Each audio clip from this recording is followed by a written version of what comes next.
Welcome to the Walking Dead UK podcast. It's Entertainment Talks podcast for The Walking Dead World Beyond on AMC and Amazon. I'm your host Matthew, and joining me today, my co-host is David. How are you doing?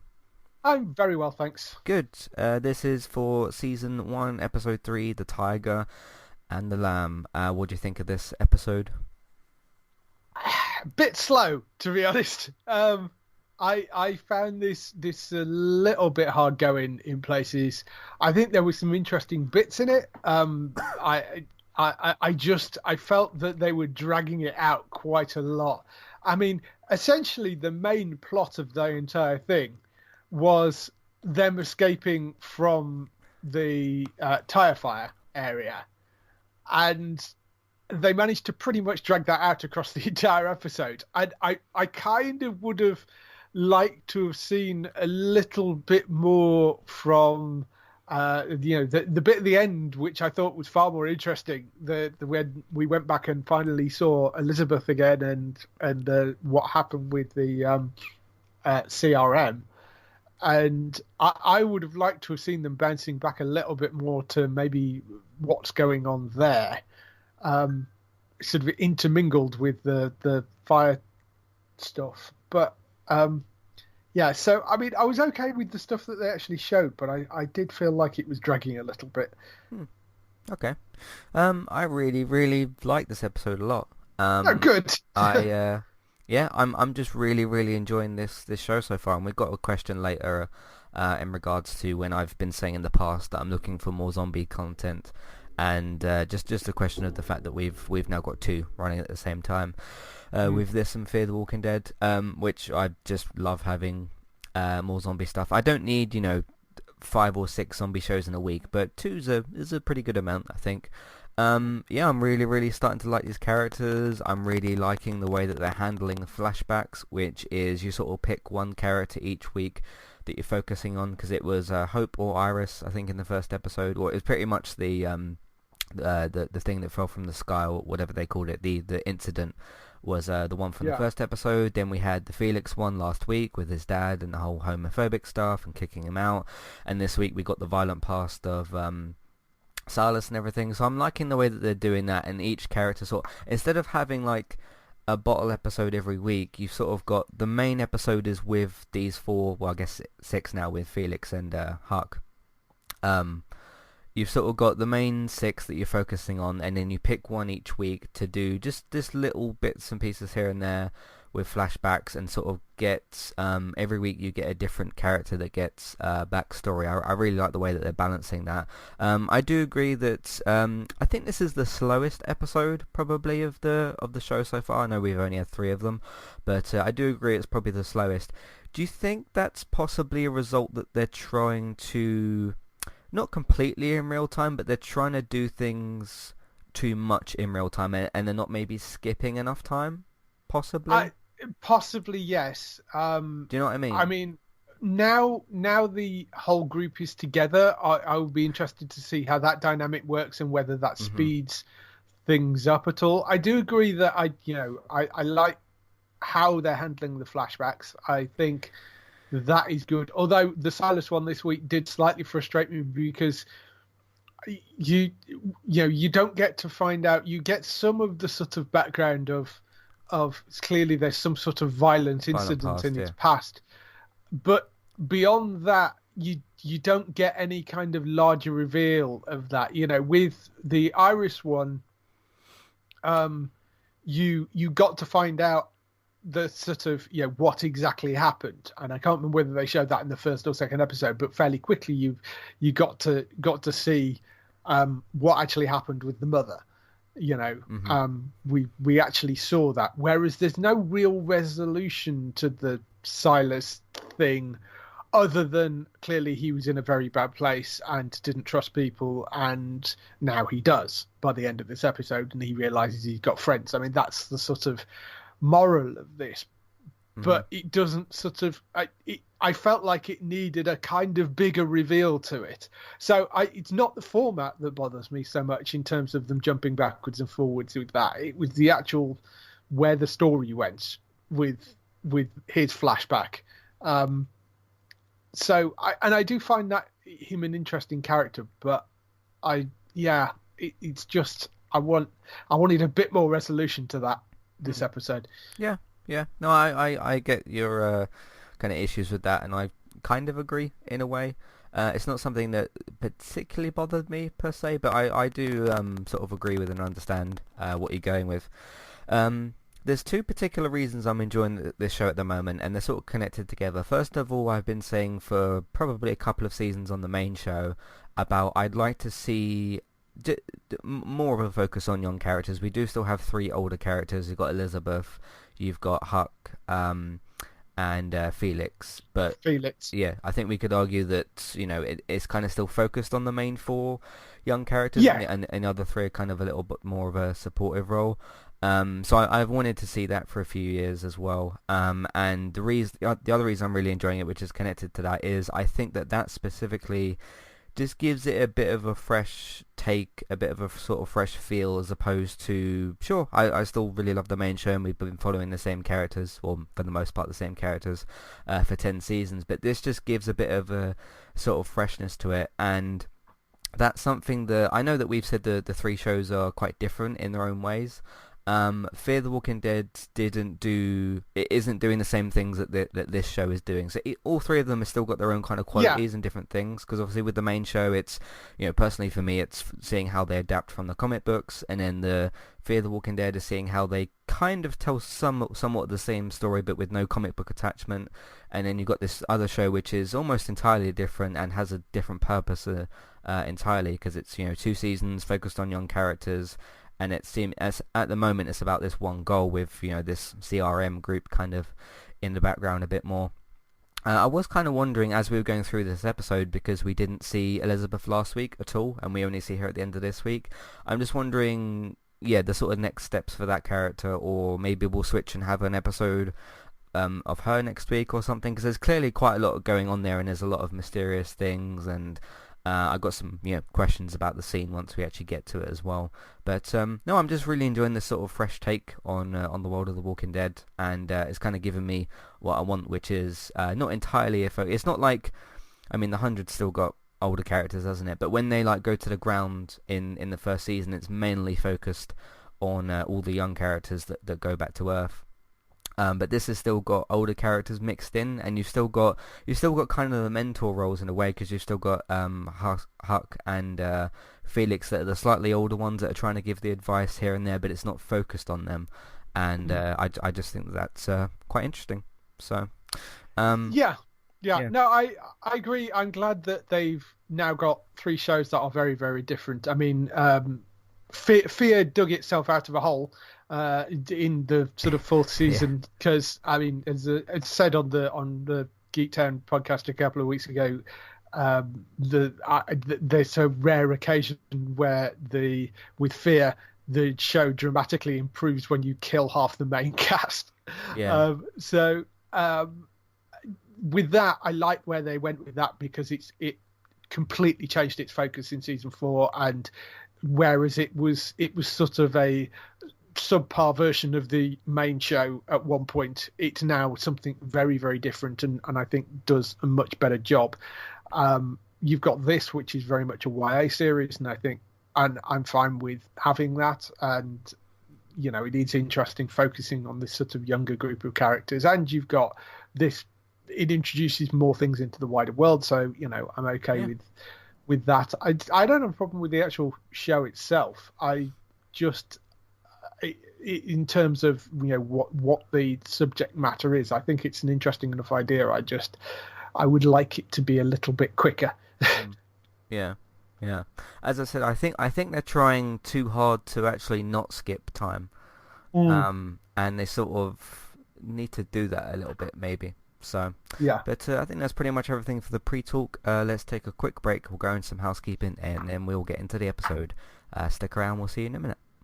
Hey there, I'm Aaron Holman, host of Eye to Eye, a weekly podcast talk show all about passion. I have this passion and this fire within me that burns brighter than the fire around me. Flow. With performing, there's always a story to tell, whether it's my own or not. And creativity. I go, he's more than cute, he's creative. All with an LGBT twist. Make sure to check out Eye to Eye, that's EYE, number 2, letter I. and rate and subscribe on Apple Podcasts or wherever you listen in today.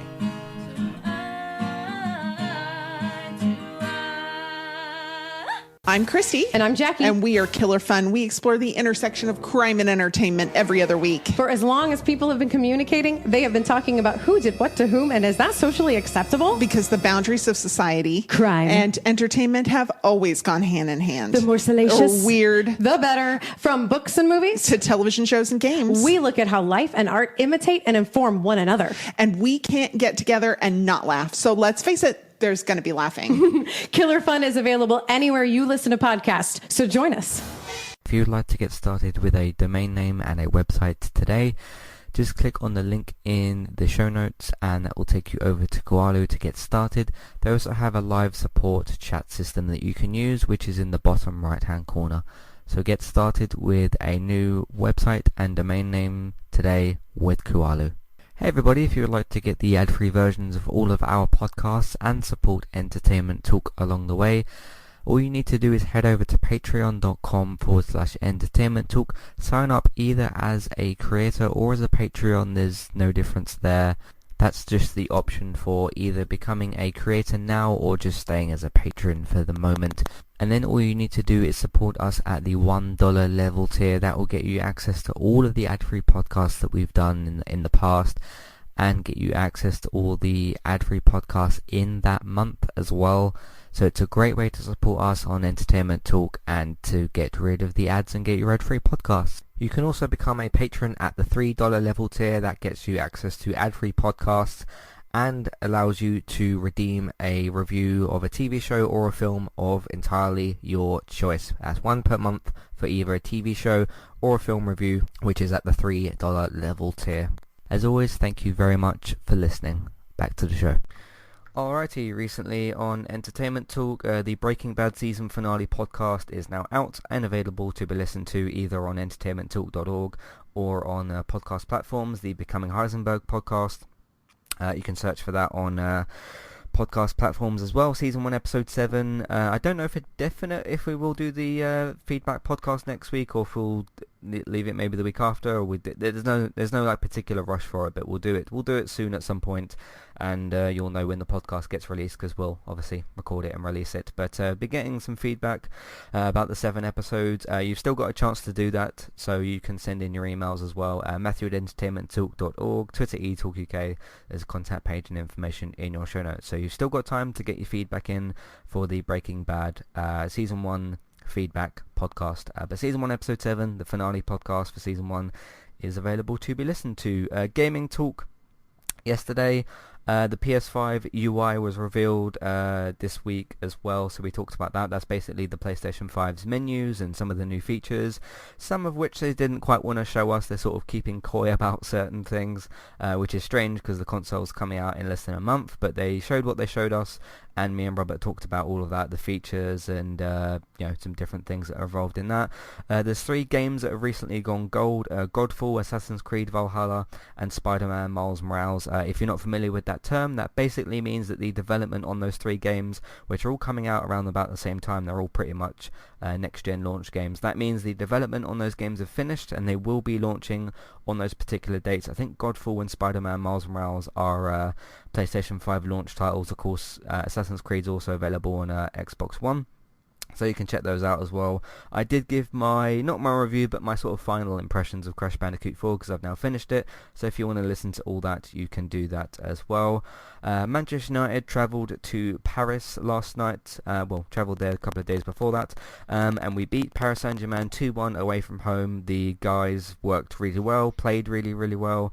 And Marcus Rashford continues to impress with an 88th minute winner. He's both feeding starving children and he's scoring goals in Paris, and he's only 22 years old, so I think we can give him some applause for that. But that's the first of 6 Champions League group stage games. We will be playing at home to Chelsea Saturday 5:30, so be thinking of me when it gets to 5:30 on Saturday. But very, very good start to our Champions League campaign. That's also the first Champions League podcast on the United Cast as well, because we didn't play Champions League football last season. But that's that as well. Speaking of the other side of the Walking Dead world, Fear the Walking Dead Season 6 Episode 2 I did the podcast for that this week. As I pointed out on Twitter, if you don't have BT TV, because as David has said, there's only about 6 people that do, and you don't want to wait for the box set to show up on Amazon, you can go on the Microsoft Store on the Xbox. I'm assuming you can do the same for PlayStation, but I don't 100% know. And you can go and buy the season pass, and you'll basically get the episodes put onto your console on a weekly basis. You can do that on Amazon as well, actually. It is on Amazon Video, because that's where I'm watching it. I'm watching season 6 because I enjoyed season 5 so much. You can, for, I think it's $18.99, you can go onto the amazon.co.uk site, or presume, I don't know whether you can get it on .com, but amazon.co.uk, you can go on there and buy the entire season. It's quite funny reading the reviews of that, because I noticed it was on like 2.5 stars, and I was curious. So I went and reading the reviews. The amount of people complaining that I paid £18 and it's not the full season. And you're like, really? Do you not understand that it's a season pass and it's released weekly? How stupid are you? So yes, you can go and buy the entire season on Amazon, and you will get it the next day. It was quite late releasing this Monday, because it was Monday at like sort of 12 midnight or something. So it was quite late releasing. So sort of a day or two after the US, it will release on Amazon. But you have to buy it, and then if you're prepared to wait 6 or 8 months, it will go onto Amazon Prime eventually. Yep. But if you want to watch it now, you can get it on Amazon. Yep. So there's some options available for you if you don't have BT TV. Let's Play Sundays for Crash Bandicoot 4. I'm not sure which one that is, but that's one of the Let's Plays you can go and have a look for. Manchester United also beat Newcastle 4-1 away from home. Some very good goals in there as well. Did a sort of, I guess you could call it reaction podcast. I didn't know what else to call it. The BBC have commissioned a 3-part drama about the life of one Jimmy Savile, because we all want to know that story again. And I just talked about how kind of weird that situation is, given that he actually worked for the BBC as well, and how it kind of makes BBC look desperate to a certain degree, and just the negative nature and the weird nature just around the whole situation. So I talked about that as well. And Star Trek. And lastly, Star Trek is back for Season 3. Season 3 Episode 1 is the current episode available. CBS All Access Thursdays in the US, and Netflix Next Day UK for Fridays. So look out for those as well. And that's everything at the moment on entertainmenttalk.org and on podcast platforms. In a flashback, going back to the episode, we see Silas being arrested for a violent incident. Seeing him with bloody knuckles in an ambulance, and Silas hitting an unknown person or man, along with earphones playing a birthday message from his grandparents when Silas turned 6. So they've tended to start, I can't quite remember how the pilot started, but I know that at least with this week's episode and last week's, you kind of opened with flashbacks, and then you sort of transition from that flashback to current day with that character to sort of see how that's like affecting them at current time. What did you think of the reveal that, because Silas has been, probably the quietest out of the group. Hope and Iris have been, in the group as well. Elton's been kind of Eugene style chatty, but speaks better, I suppose, or a bit clearer. And Silas has been kind of the silent one in the group. If you remember in the treehouse, I think in the second episode, he was the one that was, hesitant to sort of get involved with Big Mo, the bowling ball, and he's just been the sort of socially quiet one, which is perfectly fine. But what do you think of his violent past kind of reveal? This sort of explains, quite a lot. One of my annoyances of this episode is we don't actually get revealed as to exactly what happened, so we can only sort of really guess right now. But my assumption would be, given that he seems to have this connection to his grandparents, that clearly there was something very wrong at home. The comments he makes later about his mother as well, I wonder if it was either he was abused by a father or stepfather and his mum stood by the dad and not by him. I wonder if they're setting up that sort of situation, and he eventually snaps and takes out the father, possibly.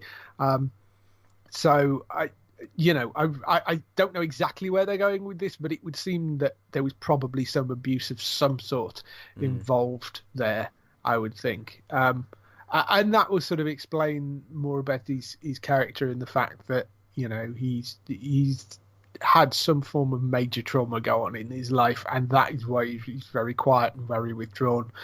So, I mean, yeah, it's sort of interesting, but as I say, I wanted to see some resolution to that, and we didn't really get proper detail about it. Right.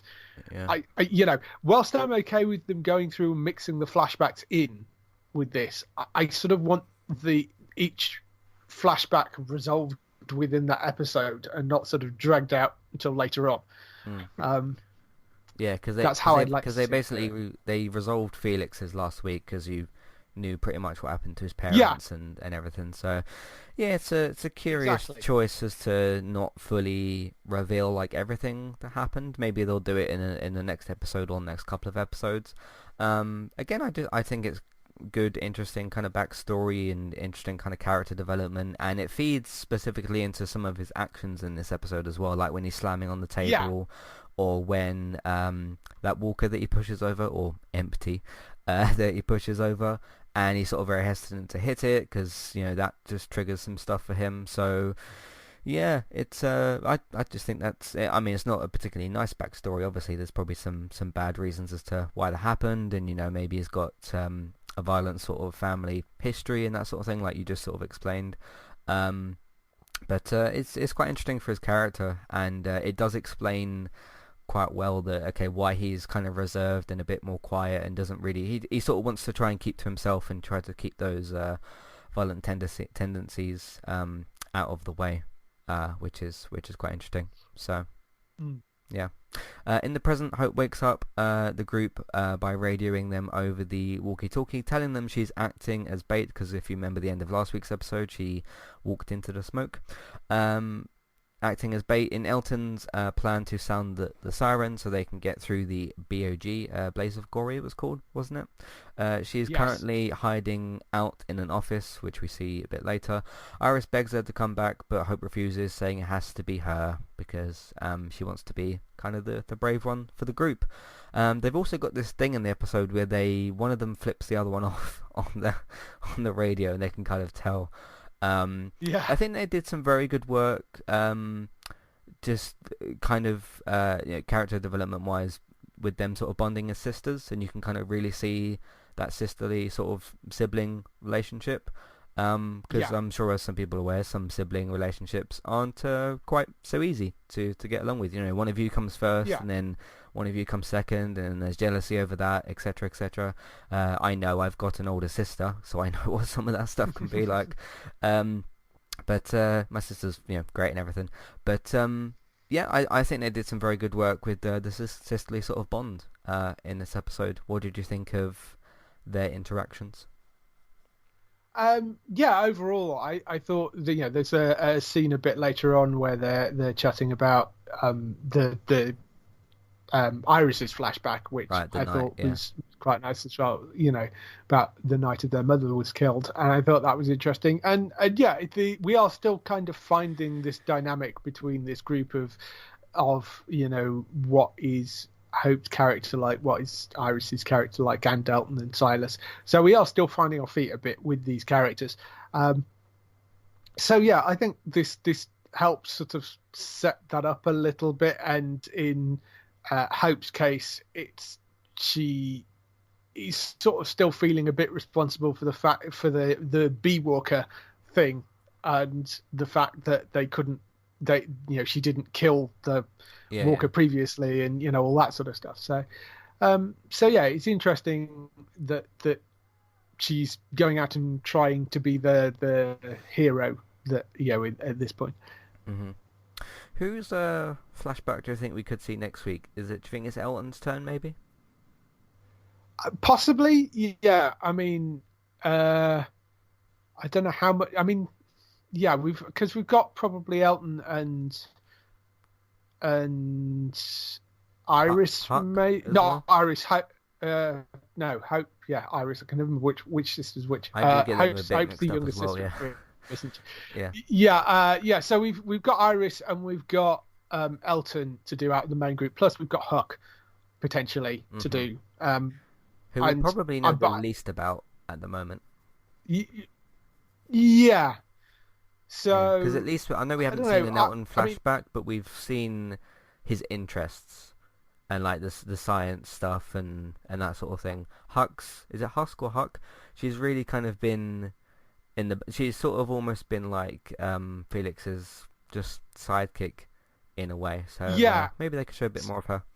Yeah, I think we might get a flashback of her a bit later on, but I get the feeling, given that what they did with Elton later on, I get the feeling we may be kind of dovetailing into Elton's flashback next week, but we'll see. Yeah, we shall see. But yeah, I thought it was a good start to the episode. More flashback to Silas's past as we see the day Felix welcomed him to the colony, which is the main group that got slaughtered, and that Silas's uncle acted as his sponsor. Felix attempts to get him to attend school, but he opts to work at the plant with his uncle instead. So he doesn't want to... He basically just throughout most of these flashbacks and pretty much throughout the main episode, as we see him sort of walking through this community and everything, just really does want to keep himself to himself, and that Felix is talking to him about it might be a chance to meet new friends and that sort of thing, but he just wants to sort of stay away from everything, which is again understandable given what kind of happened in his past, and maybe just socially he sort of struggles a bit, I think understandably, and just kind of wants to keep himself to himself, which is good and bad for different reasons, I suppose, because there's always going to be possibly that struggle for him with trying to bond with new people and that sort of thing. So because by the time we go into where the show starts and we're 10 years into this thing, he already knows Hope and Iris and Felix and Elton, doesn't he? So he hasn't really... We didn't really see at the start of the show him trying to get to sort of know them, because he's already basically done that, because obviously they've got the history there and that sort of thing. So what did you think of Felix trying to introduce him to the community? Yeah, I mean, this again is just another little bit of the backstory of clearly he's very withdrawn. He either doesn't trust people or doesn't trust himself around people. Or both. So maybe. Yeah, or both. And like you say, just wants to keep himself to himself. And Felix is trying to be Felix and just sort of be welcoming and opening and all that sort of stuff. It's interesting that it's his uncle that acts as the sponsor, which again feeds into my suggestion that it was probably his father that the parental problems, and it was probably his father that he either killed or attacked. So. Yeah, I mean, I'm not entirely sure sort of what exactly went on there, but yeah, I mean, this was a nice little scene. Again, just reinforces the whole thing of his background. Yep, it's quite good. In the present, Hope heads to the Siren as Iris, Elton, and Silas head to the office to wait for Hope's distraction. Elton asks Silas if he's prepared to kill. It's quite an interesting question for someone like that. To kill the empties if they have to. Silas puts away his wrench weapon. I think he puts it in like a slot in his back or something, and says he will carry their bags to help them move faster. I quite like that idea because, if you're going to fight walkers or empties, or I'm still just not quite there with the empties thing, but never mind. I guess because they've been calling them walkers on The Walking Dead for 10 seasons and I'm just, too used to that. I'm sure that they call them the same thing on Fear, although I can't quite particularly remember. They do now. They do now, but I think we've mentioned this, I can't remember whether it was on this show or whether it was when we were talking about it on Geektown, but...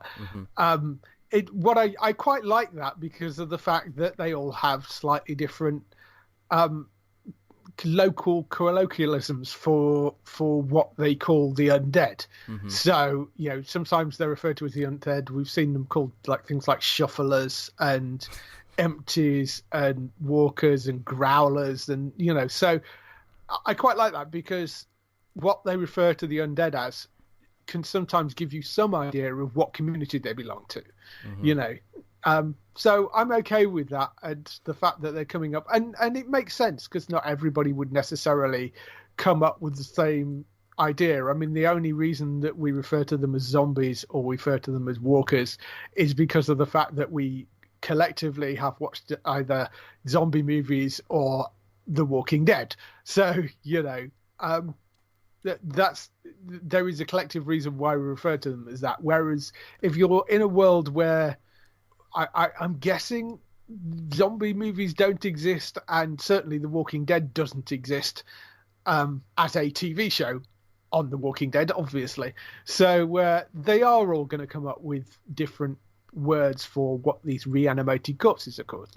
I think makes sense to me. And in The Last of Us, you've got runners who run at you. Then you've got stalkers who are they try and sort of sneak around you and try and like catch you out, sort of thing. Then you've got clickers who make the clicking noise as they're walking around. Then you've got bloaters who are just, you know, the big ones and that sort of thing. So that just kind of got me thinking as well. I wonder, now we don't know that this is going to happen necessarily, but assuming that Rick meets this CRM group and they start calling them empties, and Rick's going to probably turn around and be like, they're called walkers, or have maybe some sort of conversation about that. That might be quite an interesting reaction whenever we do see that first film. But going back to Silas, I mean, if he doesn't want to put himself through trying to kill these things and, you know, bring back those sort of violent tendencies or that violent past, carrying bags is pretty helpful still. I mean, if it takes the weight off of the other characters as they're trying to kill these walkers, and he's comfortable with doing that, I mean, it worked. They will survive the episode. So it's I mean, at one point he probably will have to kill one because it will be a life and death situation, probably, just like with Hope and Iris later in the episode. But it's still something quite useful for him to do, you know. So totally. What do you think of his choice? Yeah, well, it sort of makes sense, and it reinforces the thing about he's very uncomfortable with violence, and you kind of get the impression that he scared himself with the incident that happened, and he doesn't want to be that person, and he doesn't want to risk going back there. I mean, that seems to be where they're kind of aiming it, you know. And he's not a bad person, you know. He's not inherently a violent person. He just knows that he has that violence in him, and he doesn't want to risk triggering it in some way. So yeah, this sort of does make sense. And like you say, at some point, I'm sure he will have to do it. But yeah, we've got a history of people becoming pacifist characters on this show. You know, people like Morgan, and there's been other characters as well. And eventually they all had to turn at one point to, you know, to be able to do it. And but it's a valuable thing. I mean, they've got a large amount of stuff that they need to carry. Silas is a big guy; he's prepared to carry it all. So yeah, I mean, it frees up everybody else. Why not? That makes perfect sense to me. Yeah, Morgan's a very good example of that, because he's gone admittedly back and forth somewhat in a frustrating way between clear of like, I have to, because there was the episode called Clear. I think it was in season 3 or 4 of the main show, and he was like, you know, not in a very good place mentally and that sort of thing, and felt like he had to kill everyone. And then there was the I think it was All Life is Precious, isn't it, where he's like, he's trying to be this pacifist and not really kill anyone, and Jesus kind of joined him in season 8 and that sort of stuff, like in the war storyline, with Negan and everything. He even got, I remember when Carol sort of was a little bit like that at sort of certain points, and she kind of joined him for a little bit. So there's a history already with that in the world, and you know, Morgan trying to sort of help people, and I know Silas is different to that. Obviously they've got their different reasons for doing different things, but yeah, it's an interesting way to kind of explore that aspect, I suppose. But like we've both kind of said, whether it's next episode or an episode in the future, at one point there will be, you know, maybe he'll be in a room on his own and a walker will sort of jump at him, or an empty, and then he will have to kill that walker at some point. So it'll be interesting when that does kind of happen, because as I said, it happened to Iris and Hope in this episode as well, and they had to get their first kills. Iris and Silas are chatting, and Iris asks him if he misses his mum. At first he says no, then he changes his answer to sometimes. She tells him it's okay to be scared of the empties, but he replies they are not the ones. He replies those are not the ones that scare him, because he's kind of scared of himself in a way, isn't he? Because he doesn't want to end up, hurting one of his friends and that sort of thing. Yeah. Interesting with, how he's talking about his mum here, because as we because we don't know this, because the episode doesn't really tell us, but we've kind of guessed that, his dad's probably got a violent past. Maybe his mum just didn't really sort of get involved, so he doesn't necessarily blame her, perhaps. And then as a result, he went to his uncle and then ended up with Felix. So if what he's kind of going through isn't entirely on his mum, and there's some forgiveness towards her from him, that's kind of understandable. So I mean, as I say, it comes back to the setup. I think they're probably going for. To me, the thing that seems most logical is there is a mum and dad, or mum and possibly stepdad, or mum's boyfriend. There was clearly, I suspect, the boyfriend, the male in that partnership was abusive either to the mother or the mother and Silas. Yeah. And Silas has snapped and, ended up hurting or killing this guy. And the mother, I think, probably wasn't stepping in to back the son. And the way that's written, the way he sort of says no, he doesn't miss her, and then says sometimes, does make me think that it's his mother. So yes, he misses her, and he misses potentially the idea of her, but it sounds like that there was also some animosity there as well. So. Yeah, there's a certain element of forgiveness, certainly.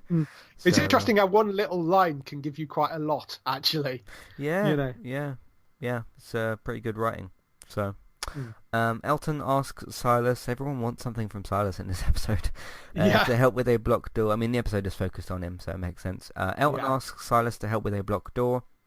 When they manage to force it open, they find Felix and Huck. Oh, it's Huck. On the other side. Iris asks how they found them, and Felix says he followed the clues someone left, so it was the can of peaches and the writing and the other things that we saw in the second episode. Felix is shocked to learn that the whole trip was Iris's idea, not Hope's, as he had assumed. When he asks Hope where Hope is, Iris tells him the plan, but refuses to say where the siren actually is, as she is confident her sister will come through, which she does in the end, because they all survive the episode. A couple of interesting little character things here. Again, everyone kind of just bothering Silas in the episode. He's really trying in this episode to just sort of be a bit on his own and just sort of deal with things in his own way, and people keep bothering him for stuff. I get it, sometimes you have to, in this world particularly, you have to ask people to help with certain things, and he helped with the block door and all that, so that was good. We got a bit of a resolution with them sort of talking about the trail that was left behind, and Felix being sort of surprised as to who actually did it, and that sort of thing. So what do you think of all these character interactions, I suppose? And how everyone is sort of treating Silas, I guess. Well, I'm glad that Felix and Huck have caught up with them, because I did wonder whether we were going to go through the entire first season with them, like chasing them. But I'm kind of glad that they're all now in one group, because I think that makes life a little bit easier. And the whole criticism that we talked about last week of some people have been criticizing the fact that these kids seem scared of killing these zombies and is kind of running away rather than actually kind of doing away with them. Now you've got more experienced people with them that hopefully will boost the confidence of the kids a little bit. And whilst they're going to be nervous about Iris and Elton and the others and getting into the fray and actually kind of defending themselves, I think somebody like Felix is also going to understand the importance that these kids are going to have to learn to defend themselves. You know, he did teach a class on it, which we talked about last week, and I think he sort of understands that they are going to need to be able to defend themselves when they're out. So I think that's going to make it more interesting moving forward, having those older, more experienced people actually with the kids, and it will help move things along. Again, it's this thing about flipping the assumptions, you know, because Felix all along has been assuming that it was Iris that had left this kind of path, which, I mean, they hadn't actually left a path. It was just there were things that they were doing along the way that left blatant evidence about where they were going. I don't think it was anything particularly intentional. But yeah, the fact that he's sort of quite shocked that he realised the person that was probably doing that was Hope, and the entire idea wasn't Hope's, it was Iris's, and Hope's always been the kind of more wild one out of the two. So yeah, it's interesting stuff. It's very, very interesting. Yeah. Yeah, I quite like what they did with all that in this episode. And yeah, I still, even with 3 episodes into the show now, I was seeing people, I think it was maybe yesterday and the day before, because it's Wednesday now, saying like, oh, I'm fed up with these kids and they can't do anything and I'm switching the show off. And I replied to the person and said like, did you expect them to leave the building and become Rick and Michonne? And they didn't really respond to me. But it's just, I'm sorry, but that assumption is just quite unrealistic to just expect them to just suddenly, I don't know, start just fighting like they know what they're doing. So yeah. No, and I mean, it has made perfect sense. I've no problem with the fact that they are a bit kind of apprehensive, and they are kind of not massively skilled at being able to do this. You know, although they've been taught it in theory, they've never had to do it in practice, and that's got to be a fairly scary thing, particularly for somebody of that age. So I'm sort of glad that the group is now together, and you've got some older people that will be able to approach this and maybe do some on-the-job training for them. You know, so yeah. And as I said at the start, with how much of a sort of fresh take and a difference it gives to have this, YA young adult series, it does come along with things like that, which is having untrained characters. And I really quite like that angle. I think that's just different and interesting and quite entertaining. So, flashback, Silas, now a janitor at the school, meets Iris for the first time in her father's lab a week after he left for the science exchange. As she leaves, he drops a paper with a poem about a tiger, which he takes and keeps in his locker. So yeah, a little bit of a social interaction from there. He doesn't really speak to who is it? Iris? Yeah, Iris. Yeah. He doesn't really speak to her necessarily too much. Nothing too particularly heavy for him to necessarily deal with, and he's listening to his music, which is kind of keeping him calm in a particular way. And just a nice little sort of interaction for him. Again, I just think that this adds to both of their characters, really. More so with Silas than with Iris, but it just adds a little bit more to them. So I mean, it was fine, this little scene. It was blatantly put in there to be able to introduce this tiger poem that they could then read out over the later bit of the story. It did slightly annoy me, that kind of tiger poem thing, because I didn't get the relevance of it. I'm sure there was stuff in the words and things, but I don't know. It seemed really forced to me as a way of them putting something to try and add some weight to it, and I just don't think it worked.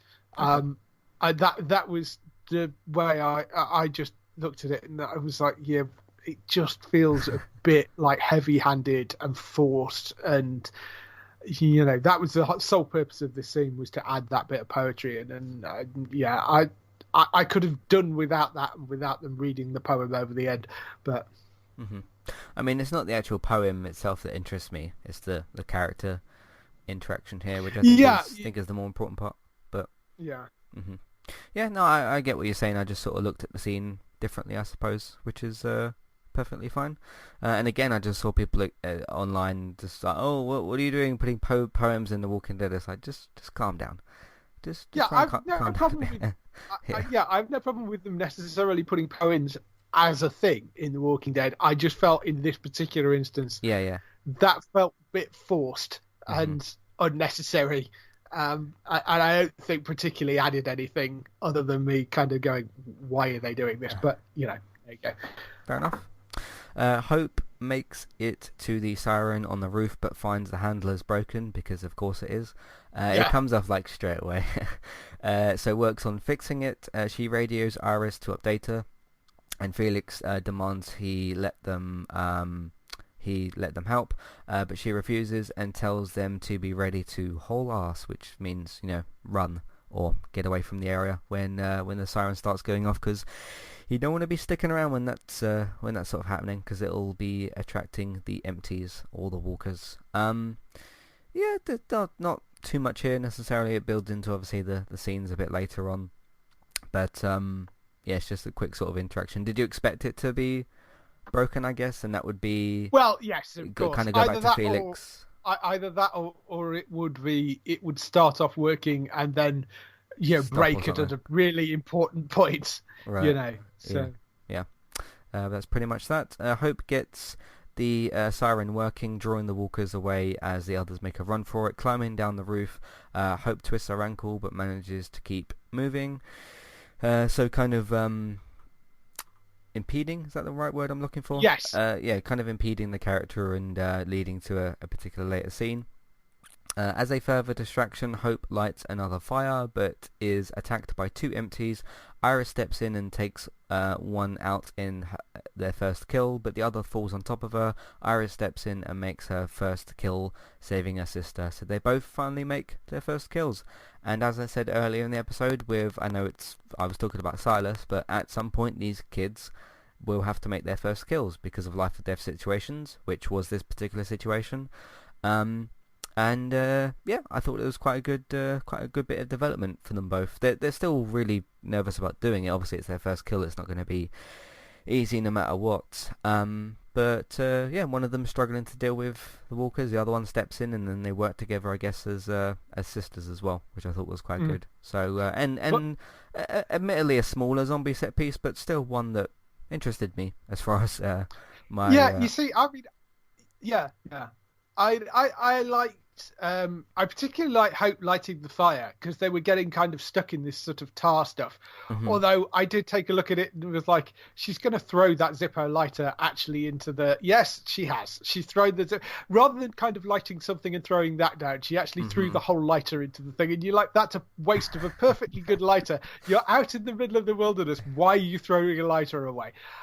So yeah, that slightly bothered me of just the wastefulness of it, and it was quite a nice lighter, but that slightly bothered me, but I mean, very, very minor point.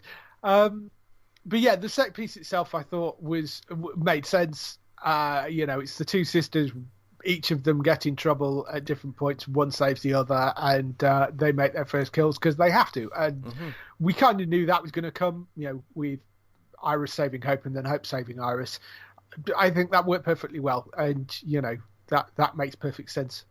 I think very, very good. Yeah, it's funny because I think it was Hope that picked up the stick, and I didn't realize it was the one with the little blade thing. I was like, oh, what is she gonna like hit this thing around the head, and then is she just sort of flip the blade out? I was like, oh yeah, it's the thing that they've got. The blade stick thing. Yeah, blade stick. Have they given that a name, or is it just? I don't think they have. No, but it's a pretty cool weapon nonetheless. But for somebody who likes a bit of zombie action, this scratched that itch a little bit. Yeah. Admittedly, one of the smaller scenes that they've done so far, but still, nonetheless, I liked it. So I'm easily pleased in that particular way, I guess. The gang regroup and run for the exit, but a fence holding a pile of tyres starts to collapse, threatening to block their paths. Silas steps in and saves his friends, good old Silas, holding up the fence whilst they get past. They all make it through as the fence gives way, blocking the empties from following them, and it's going to take them, even if the empties do try to get past that, they're going to be tripping up all over the place. Yes. And that sort of thing. So, good work from Silas again. He still hasn't got his first kill yet, but he's helping the group in other ways. You know, he's carrying their bags and he's holding things up, using a bit of his strength, which he clearly does have as well. And yeah, ultimately the group survives as well. And luckily Elton also gets his he was looking for his bag, wasn't it, that had this book in there as well, which was clearly important to him. Yeah, this book was some sort of manuscript that his mother had written and hadn't finished, and he wanted to finish it for her, so that's why he went back for the bag. And that's one of the things that made me think that feels like they're probably going to lead into his flashback next week, possibly. Yeah, because they've sort of started to set that up. But I like the scene. You know, I like the fact that Silas he's been there helping. He's started to realise that he has got friends, and he's got people that care about him, and he's part of this little group, and he feels like he's found his place. So, that's good. Yep, very, very good stuff. The group arrive at a lake to clean up, rest and eat, etc. And do these, and they have this sort of makeshift clothesline kind of thing. I don't know if you noticed that. Felix wants to head to Omaha to resupply, then back home. Iris refuses to return, as do the rest of the group. One by one, they all sort of stand up and say, "I'm staying as well." So Huck and Felix agree So Huck and Felix agreed to come with them to keep them safe.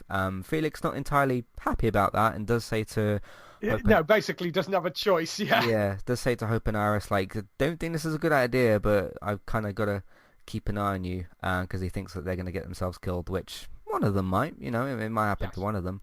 But glad that Felix and Huck are both along for the ride nonetheless. So what do you think of this little particular scene?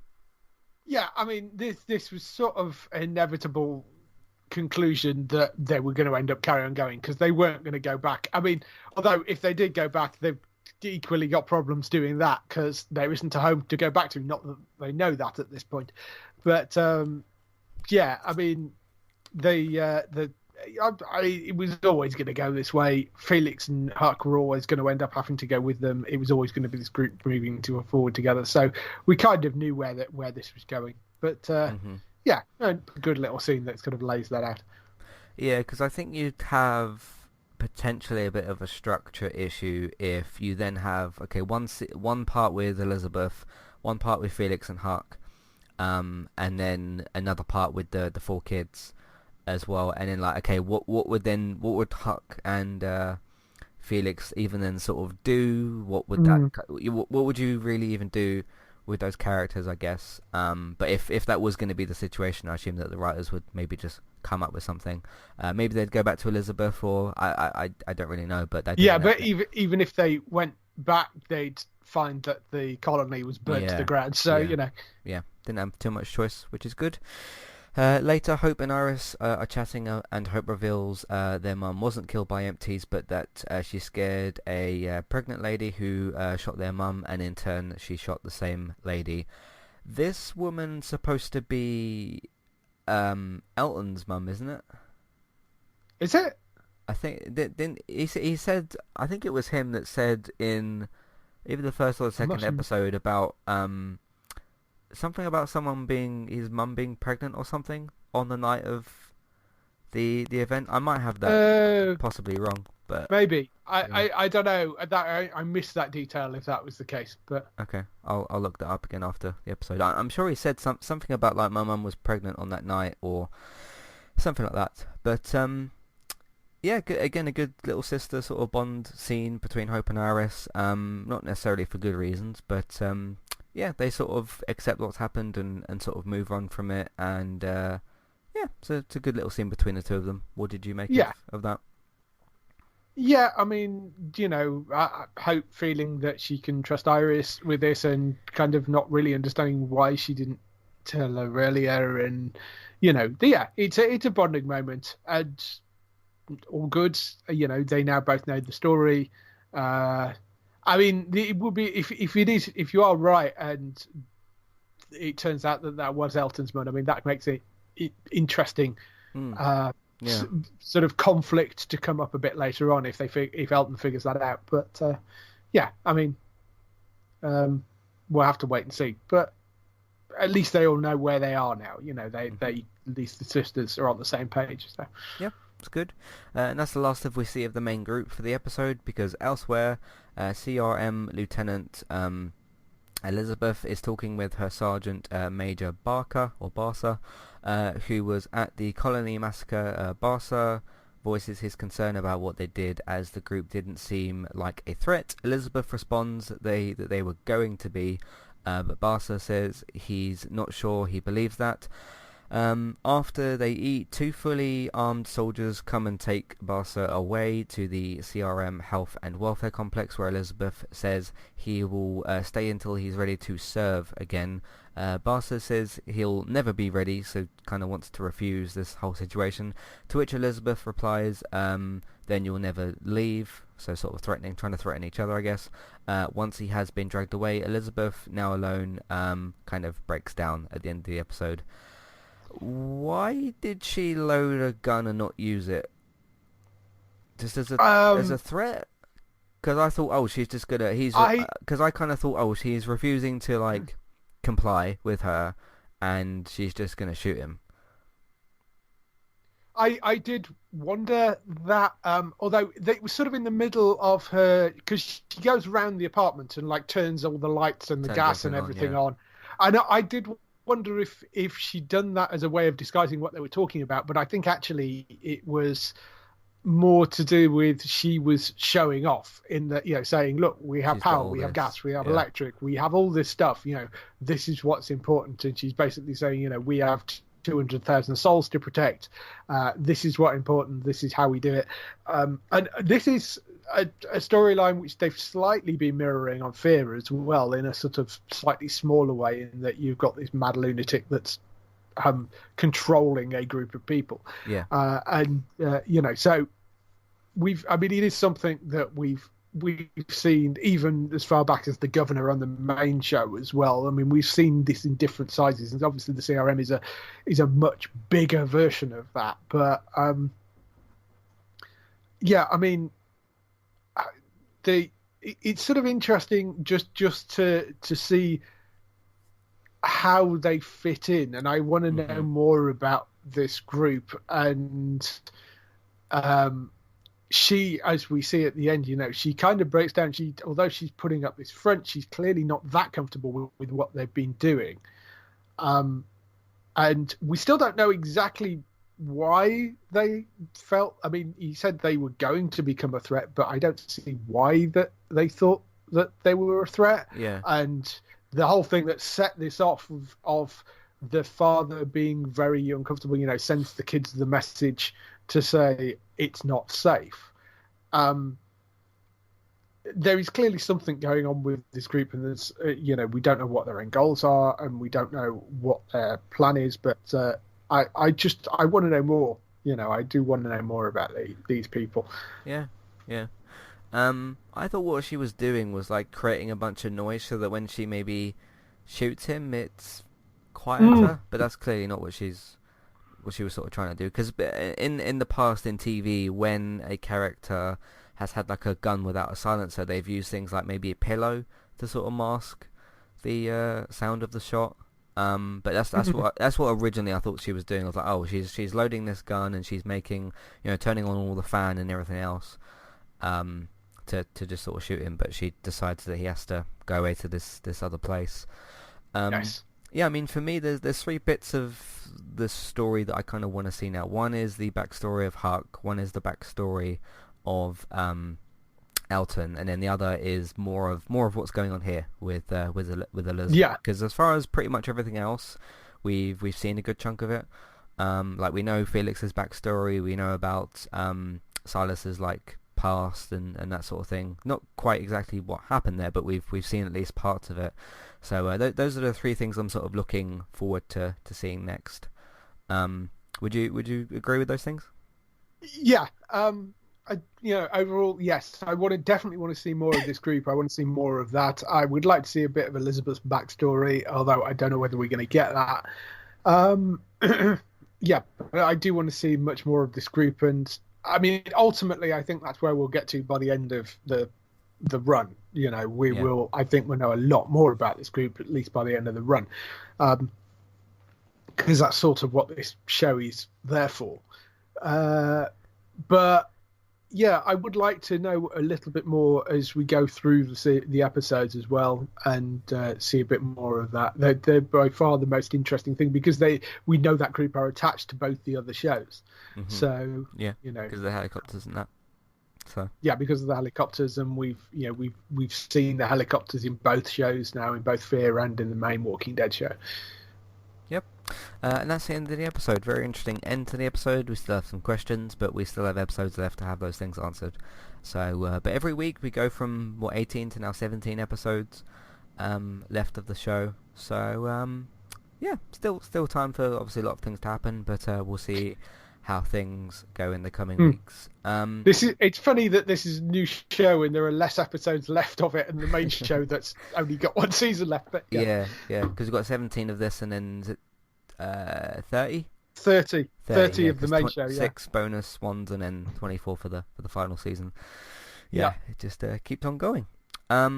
But yeah, let's move into the emails we got now. You can send in your thoughts, feelings, questions, comments, concerns, or ideas, or whatever, either about any of these 3 Walking Dead shows or anything related to Entertainment Talk. Matthew at entertainmenttalk.org, Twitter eTalkUK. There's contact page and information in your show notes. Phoebe says, so Matt was looking for more zombie shows, and now you have 2 Walking Dead shows running at once. How do you feel? I feel very good about that, actually. I'm getting 2 different types of stories told to me as well, because although it's still set in the Walking Dead universe, there's still walkers or empties, and both shows kind of come from Robert Kirkman's creation with the comic book. They're both telling different stories, with Fear and with World Beyond, and even in the main show is telling a different story as well. Of course, the main show isn't on quite at the moment, but no, I'm enjoying having 2 of them. Now, I don't need 5 of them on in one week. I'd probably still, if there was 5 Walking Dead shows on in a week, I'd probably would still watch them, because I do that with the CW shows when there's 4 or 5 of them on at the same time. It can get a bit much at certain points when you expand a franchise like that and you have things all on at the same time. But 2's a very good amount at the moment. I think that they'll rotate them pretty well as we go forward. I still don't quite know why they're doing 2 at the same time, and I don't know. I think maybe once they finish the run of Fear the Walking Dead, which is 16 episodes, we've got 14 left because we've had 2 so far. That will probably finish around the same time as the 6 bonus episodes for the main show, and then that will probably feed into something else. But there's going to be a gap at the moment to where when the main show comes back, presumably in February for the 6 episodes, what are you going to have Walking Dead wise between the end of that and October, which is when season 11 will probably start? Because that's the slot that you could have saved 16 weeks of Fear the Walking Dead for. Yeah. So I don't know. What do you think about that? Yes, I mean, I agree. I think maybe they just thought it was going to be, if they were going to kind of run World Beyond and then run that straight into the extra episodes of the main show and then Fear, that puts Fear into May probably, or April, May-ish, March, yeah. April, Mayish. So I think whilst I just think the amount of complaints they would have got by bumping Fear so long, because Fear's the established show. So I think that's probably why they decide to run them both together, because they're using Fear to bump the audience up for World Beyond. I rather suspect, Do you know on a Sunday which one starts first? Because I'm assuming they're doing 9 and 10 o'clock, and then Talking Dead's probably at 11. I don't know which one's actually first. I think Fear probably would be. I suspect it's. I don't know, but I suspect it's probably Fear which runs into World Beyond. I would have thought, because then you're hopefully capturing the Fear audience for World Beyond. The other thing I'm guessing that they could do, because we know that these 6 bonus episodes for the main show are in production at the moment, because they put it online the other day. Are they hoping that they can get one of either World Beyond or Fear done, so that when the 6 episodes finish, they can air whichever one is going to be next? Maybe. I don't know. Maybe. I mean, maybe that is what they're trying to do. Maybe they're hoping to do World Beyond, and then the thing with World Beyond is there may be some stuff in that which eventually ties back into the main show. So they probably got to time that in a particular way. Whereas Fear is a very separate entity. So it may be that they go back to Fear, or the other thing, of course, is the one-shot series. The Tales of the Walking Dead, or whatever it's going to be called, that they could possibly slot in afterwards. I mean, that would be the other thing that maybe they could do, because I mean that they don't relate to anything specific, so you could do a season of that with just a bunch of one-off stories. But to go back to Phoebe's question, I'm happy to have 2 on at the same time. I don't really need more than that at the moment necessarily, but I'm being told 2 different stories in the same universe, and I'm pretty happy with that. How do you feel about that, by the way? Having 2 Walking Dead shows on at the moment? Yeah, well, I mean, up until recently, I wasn't watching Fear, so that really didn't kind of concern me. But yeah, I mean, I'm okay with it. I sort of understand why they're doing it. Like I say, I think the reason they're probably doing it is to use Fear to bump up the numbers for World Beyond, because it's a new show, which makes sense. Yeah, if it works, then that's good. So yeah, and there are other zombie shows around. They go in waves, these sort of things. You know, we tend to have a bunch of zombie shows together of different types, and then you'll maybe get a bunch of like sci-fi shows or a bunch of vampire shows. I know there are a whole stack of vampire shows in development. So there's 3 or 4 of those that may turn up next, and we'll go through a vampire phase, and then they'll go back to like zombies or something else. So someone will reboot Twilight eventually. I don't know. Maybe. Yeah, probably. Well, the Lost Boys TV series is the one that they're kind of working on at the moment. So. Yep. And lastly, either Aaron or Aaron says, what do you think works best for the Walking Dead universe? More long-term shows like the main one, or more shorter series like this, or something else? I mean, if you're gonna have a situation where you're rotating, let's say 3 of them, right? You have one on, then the other, and they kind of rotate in different parts of the year.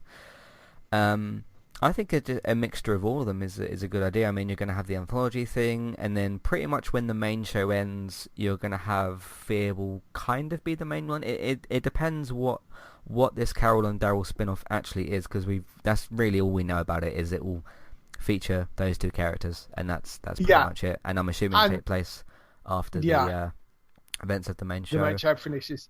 I think that will probably become the main show, because although we know Carol and Daryl will be the leads on it, I mean, Carol and Daryl are kind of 2 of the leads on the current show.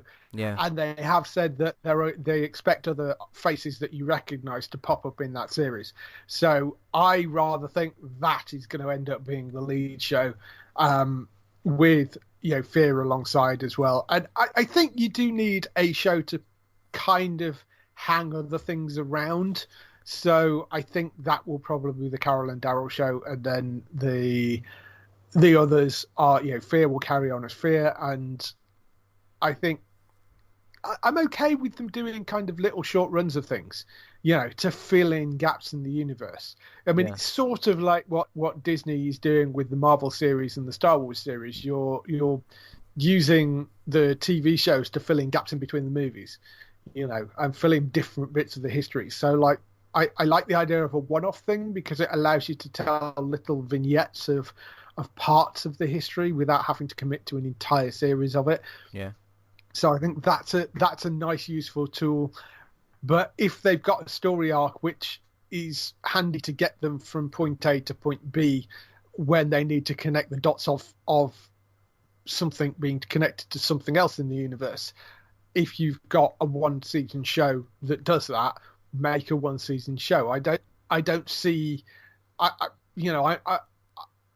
when you're building a big connected universe, there's no reason that you need to leave those characters in the one show. You could get to end of World Beyond and then take half the characters that you like out of World Beyond and dump them into the Carol and Daryl series. That you can, if you were a big connected universe, there's no reason why you can't just shift the characters around, which I think is what they'll probably end up doing. So if you want, like, have one season that introduces people and then you move them onto something else, do that. A little bit like what they're doing with the Arrowverse. Like, Supergirl's going to end, but then we're going to have a Superman show. They are going to be on kind of at the same time, at least for their first and last seasons. But you're kind of switching things around a little bit and telling different stories with different characters. I would quite like to see a scenario, I don't know how possible this is, where the main show ends, Carol and Daryl go over to, or join up, whatever way that's going to happen, join up with our current 6 characters on this. So Hope, Iris, Silas, Elton, Huck, and Felix. And then you have a situation where Judith, because I still think she's going to be hopefully one of the longer term Walking Dead characters, just because she's in that kind of good age to where she can act quite well. She still is quite young, and you can do something really long term with Judith as well. And I'm sure Kaylee would be happy to do that. Plus that's, you know, tied into the Grimes main character of this whole franchise as well. So you've got that kind of riding on the character. If you have her go with Carol and Daryl, because Rick and Michonne aren't there anyway, so it's not like she has to stick around with her parents or whatever. Have them go over with them and then join the sort of World Beyond cast. Again, it depends which of these 6 characters actually survive, if they all do, and that kind of thing. So yeah. I mean, I can't see the entire cast of World Beyond ending up in the Carol and Daryl thing, but you may have some of them cross over. Yeah. I mean, I like Elton quite a lot. I quite like to see. I think he would be an interesting character to move over. I could give or take seeing the girls. You know, I think the girls have a story to tell, but I'm not really that concerned about whether we see them after the end of this. The same goes for Silas, and you know, Felix is useful as a fighter, so you could have him as a character that shows up. But you know, I don't know. It'd be interesting. It'd be interesting to see where we are at the end of this. Yeah, because this is just my guess, but although we know that Carol and Daryl are going to survive, I'm going to assume that Judith is going to as well, because I think that would be a massive mistake if they killed Judith in like the last season. The problem with Judith is Michonne went off to find Rick, assuming she manages to do that and survives, and we know Rick we're going to see again in the movies. If they're all there, it would be weird if they don't come back for Judith at some point. So, although, yes, I get what you're saying, and it would be nice to keep her around, I don't think logically it makes a huge amount of sense for her to sort of be staying around with Carol and Daryl if it becomes apparent that, you know, both her parents are alive, you know, so. Yeah, I see what you mean. But because I just think if you killed off Judith, it would just be repeating the mistakes of the past. So no, I mean I can't imagine them killing her off. I think that is unlikely. That would be really sad as well. So. Yeah, it would be, and I don't see them doing that. I think she's going to survive, but cool. We'll have to see. All right, well, that's the end of the episode or the podcast. Thank you all very much for listening. Lots of things to discuss. Lots of different opportunities for the world of The Walking Dead, certainly. Lots of things that we've discussed. If you would like to check out everything else that we do, that would be great. It's all on entertainmenttalk.org. TV, video games, films, and at the moment, good wins in sport in Paris and in Newcastle as well. We'll see how we do against Chelsea on Saturday. But entertainmenttalk.org is where you can find everything that we've got. If you'd like to support the podcast and Entertainment Talk, that would be great. You've got a few different options. Patreon, we're on there. You can check out the $1 and $3 level tiers for instant ad-free podcast options and review options as well. Amazon affiliate link. If you're buying stuff on Amazon, we can get a small cut of what you spend, but it won't cost you extra. So if you're doing a Christmas shopping before Halloween gets here, you can do that as well. I've heard of people saying that they're starting doing their Christmas shopping. But if you're shopping on Amazon, regardless of whatever, we can get a small cut of what you spend, but it won't cost you extra. iTunes feeds. If you search for Entertainment Talk on podcast platforms, you can get subscribed to us, either the individual show feeds or the main feed, so that you get sent all the episodes. Geektown is on iTunes and podcast services as well, run by David. Geektown radio episodes on Tuesdays. This week's episode is available to be listened to, so you can check that out after you've finished this one off here today. Geektown.co.uk and Geektown Radio on iTunes for all your up-to-date, reliable TV and film news, so check that out as well. Some interesting stuff happening over there. Bex is streaming daily at the moment over on Twitch. If you want to check her out, all the fun and interesting stuff she's doing over there. Trista Bytes, Trista, BYTES, over on Twitch. Go and follow her, subscribe to her, and check all of that out as well. Word of mouth, you can simply tell people that you know about the website, the iTunes feeds, Geektown and Trustabytes. Social media, you can do the same thing, but through Facebook, Twitter, and different Facebook groups. And lastly, look out for Let's Play Sundays. There's a lot of episodes in the can, so to speak, so look forward to those in the next coming weeks. Thank you all very much for listening, and we will see you next time. Goodbye. Bye.